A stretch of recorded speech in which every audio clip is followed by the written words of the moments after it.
Hey guys, Marty here. Just a quick video. I wanted to talk about the things coming in Torchlight Afterlight. So first and foremost, something I think that's really amazing, as you'll see on the screen right here, the patch notes have been massively updated. So like we can see here, we have hoverable icons for the new character. I'm just going to bring up the previous patch notes for comparison. This is what we used to look at. This would be how we'd view like the new character before, like this miserable looking wall of text that probably most people skipped over. And now we've got this beautiful looking tree right here, like how it looks in game. And you can just hover it, look at it. We've got the sidebar with an actual table of contents you can skip through. These patch notes are fucking amazing. This is actually one of the biggest improvements ever. And I know it's not something that's gameplay related, but for me, this is absolutely huge. And I'm really excited for that. So anyways, though, I wanted to talk about some of the cool things coming this season. Firstly, there's a new belt. This is a new Ultimate Legendary. It's called Pantheon's Elegy. This belt's pretty complicated in terms of what it can do. But another cool thing on the patch notes here, we actually can see like Dirge of the Six Gods, and I can hover it and see what these actually mean. But so what this belt does is it picks between 1 and 3 majors and then between 1 and 2 minors. And so if it picks a minor node here, you will not get a major, and vice versa. You're only going to get 3 nodes total. But some of the minor nodes are very strong too. But these are the majors. So this Goddess of Hunting one is pretty insane. Because if you're scaling aura effect, this is an additional effect on the aura. So it should, as far as I'm aware, get scaled by aura effect. Just absolutely crazy. 60% max life. This is crazy. Guaranteed crits, meaning you need 0 crit scaling. Really, really good. I mean, all of these are just really interesting, really powerful potentially. And then Lesser Gods also has some insanely powerful ones. Like I was looking at Onslaughter. It's much harder this season. I'll get to this a bit later. But it's much harder to get Curse on hit now. And so, you might decide you want to use the belt to do that if you are using a two-handed build. And then you're also, as a bonus, getting immune to Curse for when you start deep spacing, which is really nice. 100% increases to max fire applying to cold and lightning. This is really cool too, really strong. Numbed effect becomes 8% additional damage taken. What's really interesting about this is numbed used to be generic like this, and they changed everything that was generic about numbed and made it purely lightning based. But this looks like it's making it generic again. So that opens up the possibility of doing the Thunderspike numb stacking again, like no matter what build you're playing, assuming that this patch note doesn't get updated and changed to be lightning, because it's also increasing the base damage per numb stack, I think. Unless numbed is 10, I don't remember. Anyways, it seems very interesting. Um, there was another one here that I thought looked really cool. I mean, a lot of them are good, but just these are ones that really caught my eyes. So like Warlock here, this is giving you your base ailment, which as the changes this season, it's harder to get base ailment damage to be able to use dirty tricks. So this one is a very powerful mod on the belt because it opens up that possibility of doing dirty tricks. Um, yeah, a lot of these nodes are just really, really, really strong. And since you're getting 3, like you have to combine the power of all of them. I genuinely think this belt is competitive with Eternity. And speaking of Eternity, pretty insane change here. So Eternity has been massively nerfed. The thing is, it's so overpowered, it might still be basically the same. But we're now limited at 120 stacks. And if you get an unlucky roll, you might be limited at 120 stacks. So that's pretty crazy. In addition to that, the buffs have changed. Let me pull up the old Eternity real quick. So some of these buffs have been like kind of combined. I guess we don't need this one anymore. But so morale, this one used to be just the damage and cast speed. Now it has skill effect duration, but it has 1% less damage. And again, it's now limited at 200 stacks, which is pretty crazy.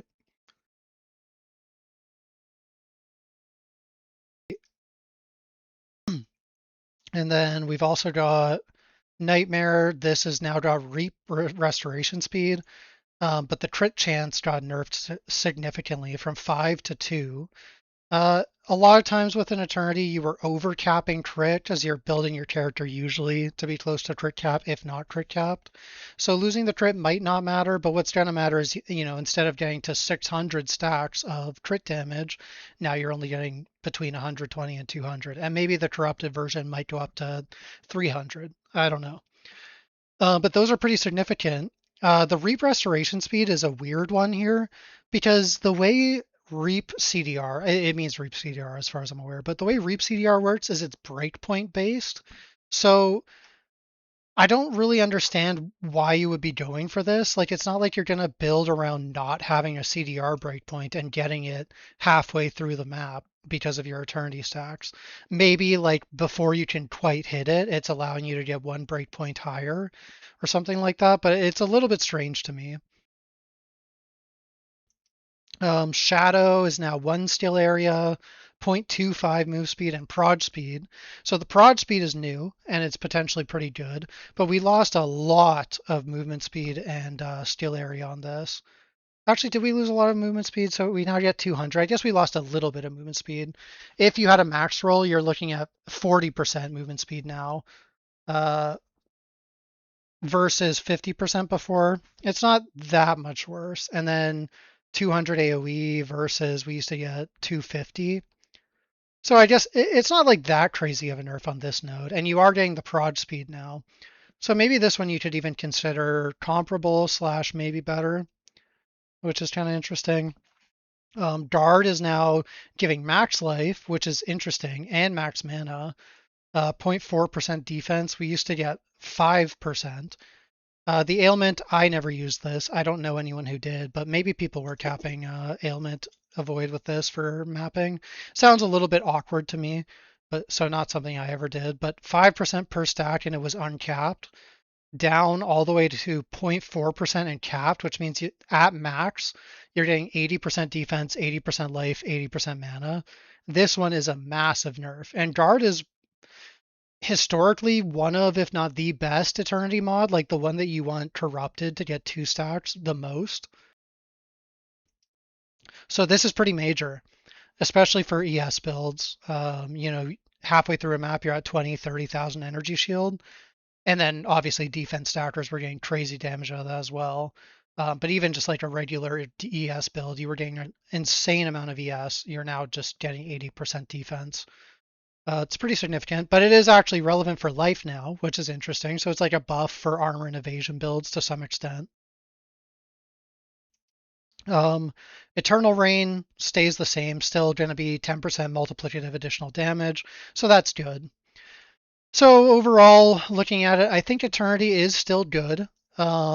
Whether it's worth like hard rushing this item is a little bit more debatable because you did lose a lot of the damage you were getting from Eternal Morale, stacking up to like 600-700, especially for a strategy like Carjack. It'll be a lot harder to like cheese early Carjack on a very weak character just because you had Eternity. But it does still look very good. Eternal Rain is like it's extremely strong. It's 1.1 to the 10, so it's like 160% additional damage from this, and it stacks up very quick. So it's still good, but it is pretty changed, and we'll see what happens with the price. One other significant thing that's changed here is this is now a Profound Plus drop, meaning it used to drop in 8.0 onward. Now it's only dropping above Profound, which is pretty crazy. Also, Legendary Compasses are now Profound Plus. So for people like myself who like to do 8.0 cube Legendary Cube Compass as early as possible, not an option anymore, unless the people who RMT currency, are able to get into Profound instantly and supply those compasses. But that's pretty crazy. Pretty huge change there. As far as the mechanic, I think it looks really fun. To me, this looks like a mobile carjack. And you should watch the announcement video to get like a good view of it. I'm not going to play out the whole thing.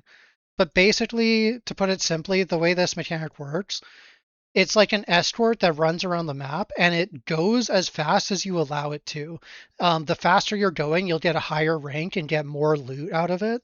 So it's almost like a carjack that moves with you, which I think sounds and looks amazing. There was also this in the Chinese stream. We didn't get this in the video, but there's one special mode. So we did see this part where like there's some Giga Loot versions. That was a deep space map. But there's also this goblin mode. I don't speak Chinese. I don't know what any of that says, but I mean, I'm down to escort some goblins. See what whatever the hell this one is. I think it looks kind of funny, kind of silly. Um, let's see, what else did I note here? Oh, God of Hunt got significantly changed. So where was that in the video? I should have put a timestamp here. I think this is it. So look, so God of Hunting used to have a tiny tree. There's now like trees to make it seemingly like an end game mode. And also like see these icons are all showing loot icons. Unfortunately, we don't have a TLIDB update yet to like look into everything. But maybe this means that you're actually going to be able to scale Quant in God of Hunt now, which could be very interesting. And it looks like you can put a lot of points into this tree now. So that is really cool.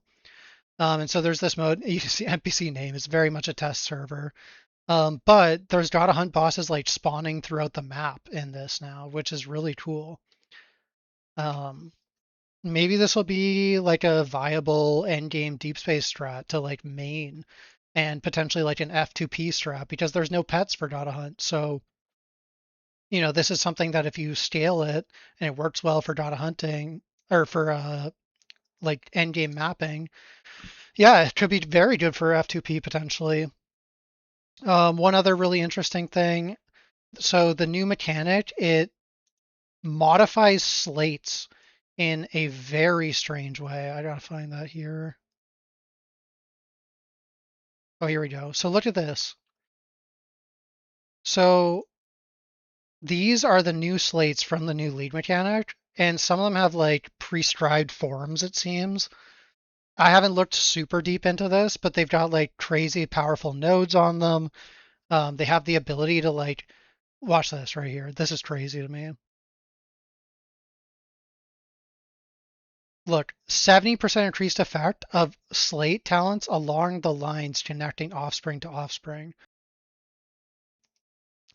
So what does that look like? We're about to see. Look, so this is +1, +1, +1, and any moment now, he puts it in aligned. Look, now the 70% buff, similar to the mirrors in your tree, turned all of these to +2s. That's crazy to me. That means, I think, that's doing it for both of these two slates. So it's almost like getting 5 more nodes if you have like a really good slate. And interestingly, it even doubled the Max Divinity 1 mod. So it's now 2 to max Focus Blessing. So these slates look really strong. Looks like there's going to be a ton of customization with it. You can see some of the mods in the patch notes, I think. And once TLIDB comes out, we'll get more information on that.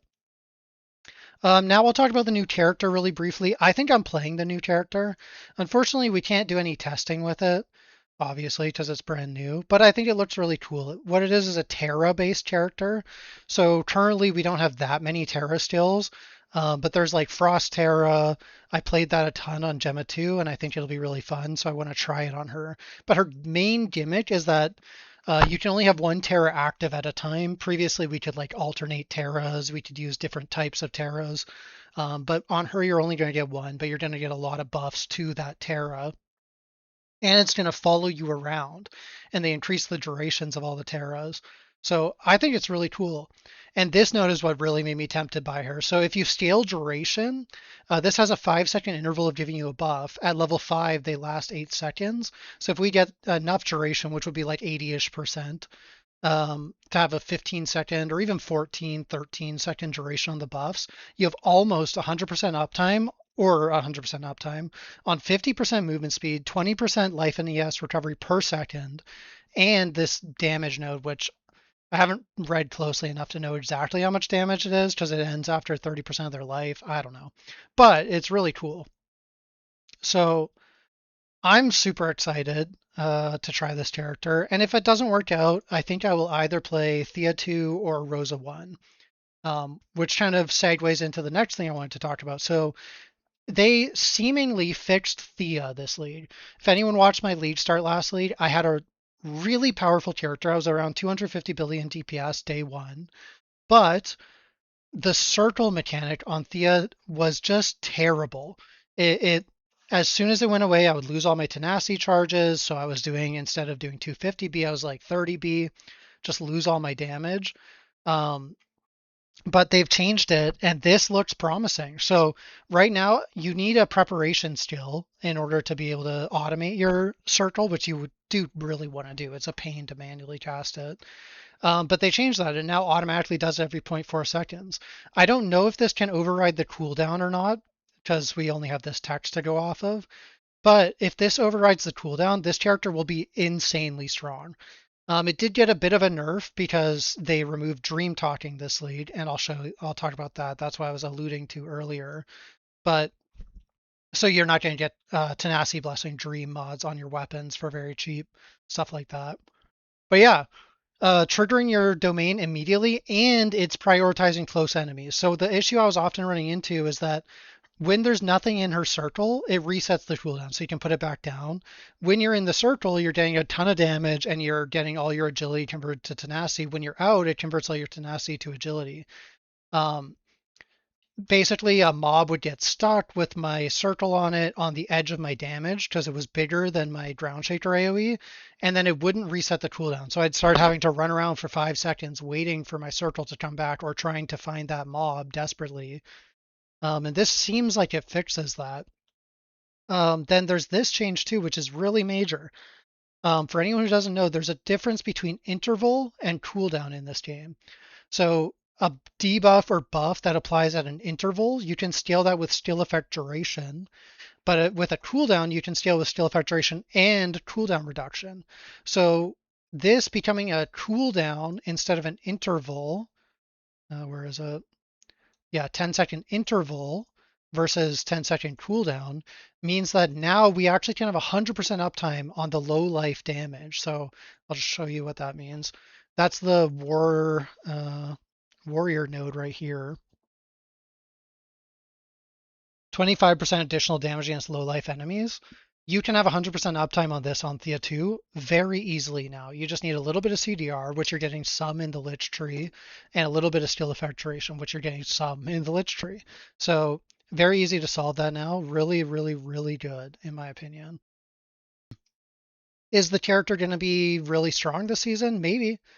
But it's a bit hard to predict just because of how awkward that circle is. Like if this does not bypass the cooldown and the targeting is not working correctly and it's putting the circle far away from you, well, it could be kind of shit. But, it might not do that. So it might still be really insane. And her bonus talent from the hero memories is really good still. It's not as good. We don't get the ailment immunity, but you're still getting CC and curse immune just for having that special memory. And her hero memory, at least last season, was basically free. So it's like pretty much free curse and ailment immunity, or curse and CC immunity that actually will apply because it should be targeting the circle at you at all times. So very, very, very, very good, very promising. Um, and then, there was a little bit of a Rosa nerf as well. But I think this is basically nothing. She lost a little bit of damage on 1 against 100. Like, okay, whatever. Doesn't affect her single target, and single target's the only place I ever really needed damage anyways. So pretty much negligible. Rosa 1 definitely still, you can play the exact same build I played last season. It'll still be great. Okay, what else was there? Oh, they added some really nice quality of life stuff this season. So for one thing, we're getting batch gem leveling. So nice. It's going to work the same way as PoE, where you click a button and it just levels up all your gems at the same time. That's going to be amazing. We're also getting um, claim all from the auction house, and it'll batch it all into one message instead of waiting while it goes through one by one by one by one, which is really nice if you do something like cube early, where you're selling like a ton of slates and a ton of wedges and stuff. Um, so that's great. And they added this new mechanic instead of the city defense that everyone hated, except for me, I kind of liked it. Now we're gonna have this endgame mode that's kind of greater rifts from Diablo 3, if anyone has played that. Basically, you'll have like a timer and you have to like clear the map in time. And then it'll be ranked. And apparently, there's going to be like a level you want to hit to get the rewards, similar to City Defense. But there should also be an infinite mode, so you can really like flex your character and show off like, oh, I have like actually the best, maps clear speed version of this character with this. So I think this is great. And I think this is a much better metric than Ordrak for like who has a real character. Because a lot of Ordrak characters are just terrible.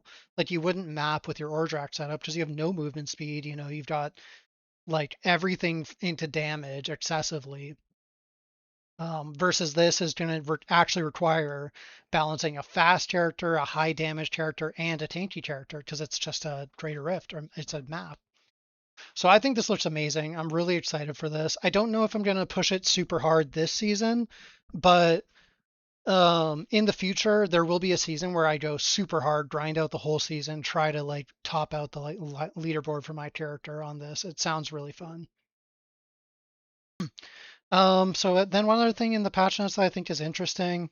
So Iris got a bit of a potential nerf here. I don't know how significant this nerf is, but for anyone who's ever watched first-person Iris gameplay, she used to leap so much faster than other characters. So I don't know exactly what this wording means, but she basically shouldn't be leaping at that crazy speed anymore, I think. Also, apparently her leap worked on breakpoints, which is not how a lot of other ones do. So it was very weird, but I don't know. Could be a potential big nerf to Iris too. The character is pretty insane though, so it might not matter. And then otherwise, like there's a lot of cool stuff in these patch notes. One thing that really interests me is the new skills. These are the new Terras. I wish we had TLIDB because I could talk a little bit more about what I'm planning for Selena once I've actually seen like the TLIDB info. But we don't have that. I'm interested in Tidewell. I think this looks pretty cool. And there's this interesting like spell burst scaling with this character. I don't know if I'll do the spell burst stuff, but if I do, I'll probably do it on that Tidewell. So it's like a spell burst Terra. I don't know. It seems really interesting. And I like doing cold damage. I might play Frost Terra if that stuff isn't working out. If she starts with wands, maybe I'm using that, or sorry, with scepters, I will level as Dot. If she starts with wands, I'll level as some sort of hit based, maybe Haunting A-Bomb, maybe Tidewell, depending on the level requirements. But yeah, these all look really cool to me. Oh, here it is. These are the supports. So this is the spell burst scaling. I don't know exactly how this is going to work in game, but 100% additional per spell burst consumed when the torrent deals damage. And so from what I'm understanding, like this says right here, every 0.8 seconds, it erupts with 2 torrents. So I'm confused how this is going to work with Spellburst, but I think we would need to get enough Spellburst cooldown rate to get to a 0.8 second so that we can have it apply to every single eruption. And then if we do, we should get that crazy multiplier from the special support, theoretically. But it says every time it deals damage, so then, maybe you're only going to get it applying to one of the torrents and not both of them, because the first one did damage, consumed it, the second one doesn't get a chance to. I don't know. I guess we'll just have to see how that ends up playing out once the season starts. But to me, it looks really cool. It sounds interesting. There's some other interesting stuff here. So there's this Three Saints chest. This is like Trinity, but for spells. And at first, I didn't think it looked very good, but I was talking to Sandstorm last night, and I think this actually could be pretty damn strong. So basically, it turns your level multiplier for these things into like 33% additional, but you do need all 3 types. So for it to be efficient, you want sources that can give you all 3 at once. So the chest, if we get to 90 max res with a corrupted, we might be able to get +5 to all elemental skills. And then that would already be 1.33 to the 5th, which is like 4x damage from the chest. or sorry, yeah, 4.16 times damage.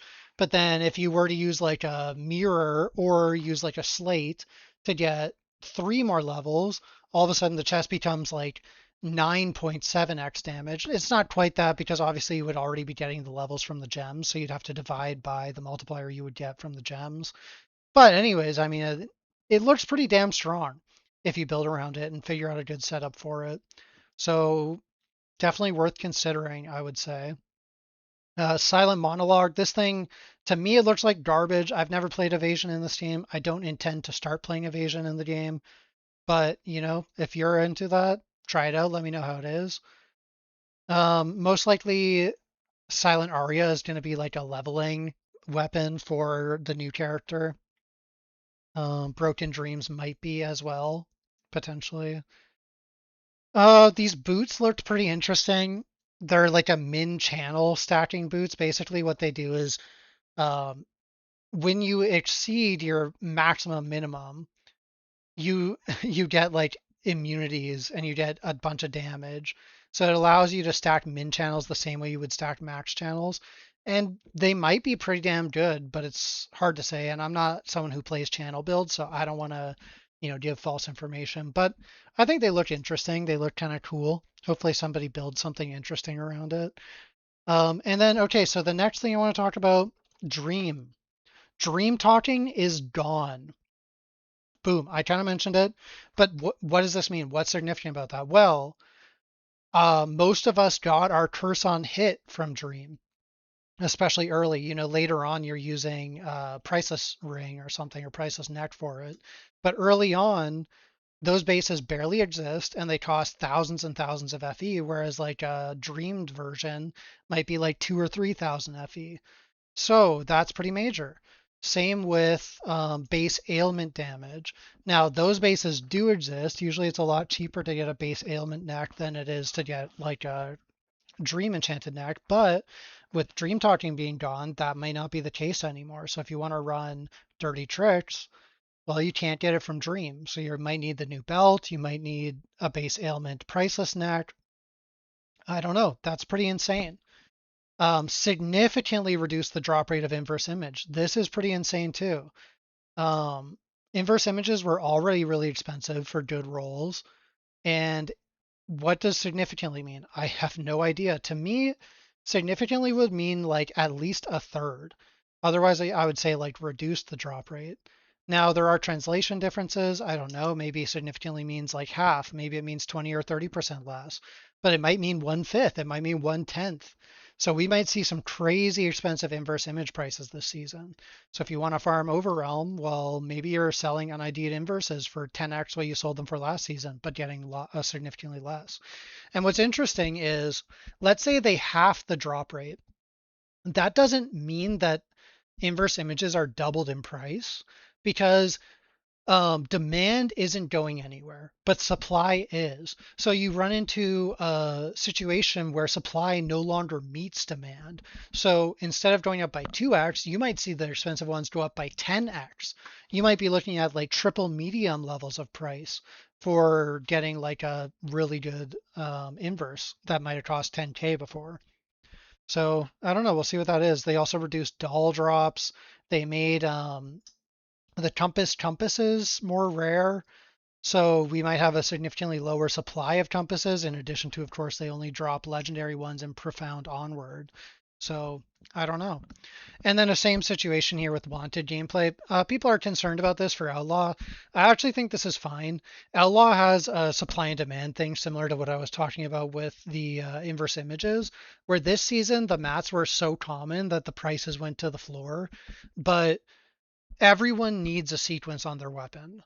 It's an insane amount of power. So if these are more rare, that just means the ones you get are going to be that much more valuable. So I'm not concerned about that. I will probably farm Outlaw if my build ends up being good for it. There's a bunch of other changes that look good, but the video I'm looking at, we're already at 30 minutes. I could honestly go through these patch notes for hours, I think, and keep talking about interesting things in here. There's a lot coming this season, and I think it looks like it's going to be a excellent season. So Definitely log in. I'm not going to be streaming tonight. I might stream tomorrow, but if I don't stream tomorrow because I'm having a visit, uh, then I will stream on Wednesday. And we'll talk some patch notes. We'll talk about plans. Maybe I'll do like some stuff campaign practice, even though I can't play Selena 2 yet. And just have a good time. But anyways, I'm really excited for this season. I hope you guys are as well. Take a look at the patch notes. I'm going to link them in the description of the video if you haven't looked at them already. They're beautiful. I think this change is so amazing. And hopefully we get TLIDB either tonight or tomorrow, and there's a lot of new stuff to talk about with that as well. So anyways, thanks everyone who stuck it out this far.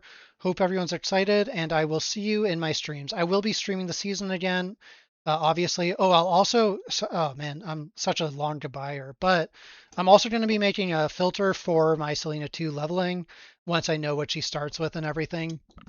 So yeah, I'll post another video on that, just having the filter available, talked about what you can edit again, just more brief than the previous filter video. But the previous filter video is also there, and you can always refer to that and use that for the new season. I guess I could link that in the description as well. So, okay, now this is the actual goodbye, guys. Thank you for watching. Hope everyone has a great day, night, afternoon, whatever time it is where you are when you're watching this. And good luck in the Afterlight season. I hope to see everyone there.